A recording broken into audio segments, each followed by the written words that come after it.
Balitaan nyo na ba tong bagong food tripan sa may Muñoz, Quezon City? Na talaga namang grabe yung serving, siguradong mabubusog ka dito. Sabi ko naman sa inyo, basta may masarap na food tripan, pupuntahan natin yan. Kaya tara, let's G!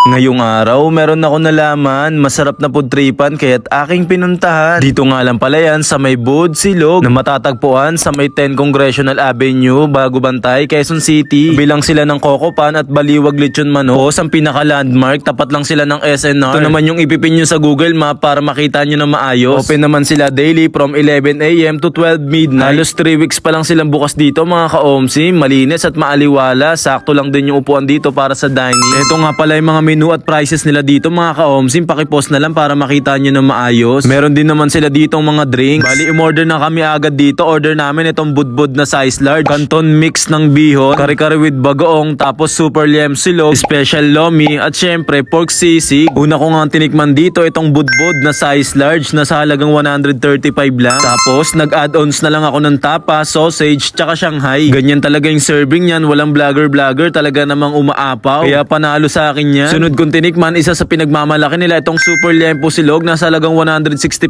lang. Dalawa na yung rice kapag sinerve sa inyo, tapos sama mo pa ng masarap na gravy. Good for sharing na pork sisig, talaga namang crispy na sa halagang 160 lang. Pwede na nga pagatian to, 2 to 3 person. Ang sarap sa kanin nito mga ka-OMSIM, sabayan mo pa ng sili, talaga namang solid. Kaya naman try nyo rin yung sisig nila dito. Tapos sunod ko nung tinikman dito, itong kare-kare nila na mayroong crispy na pork. Tunay na dinurog naman yung ginamit, kaya naman talagang malinamnam. A la carte tsaka good for sharing, talaga namang solid yan, promise. Next na tinikman ko itong bihon mix nila na sa halagang 165 lang. Mix na ng canton at bihon. Saktong-sakto lang yung lasa, ang dami pang toppings, talaga namang solid din yan. At huli ko nga tinikman itong special lomi nila na sa halagang 160 lang, talaga namang solid, ang dami ng laman. Yan talaga yung serving yan, walang vlogger dyan mga ka-OMSI. Ilan nga lang yan sa mga tinikman namin ng mga bestseller nila dito. Kaya naman kung malapit ka dito, try mo na kumain dito ka-OMSI, at soon magkakaroon na rin sila ng Grab para sa delivery. Yung main branch nga pala nila sa Abangan Sur, Marilao, Bulacan, ilalagay ko sa comment section. Sa ibang katanungan, eto nga pala FB page nila, paki-PM na lang. At ayun, isa na naman masarap na food tripan ng akin na OMSI man, bagong kainan sa may Muñoz, Quezon City. Dahil alam nyo naman, food trip at good vibes lang ang lagi nating dala. Muli, ako nga pala to si ka-OMSI. Maraming salamat sa inyo guys. Bye!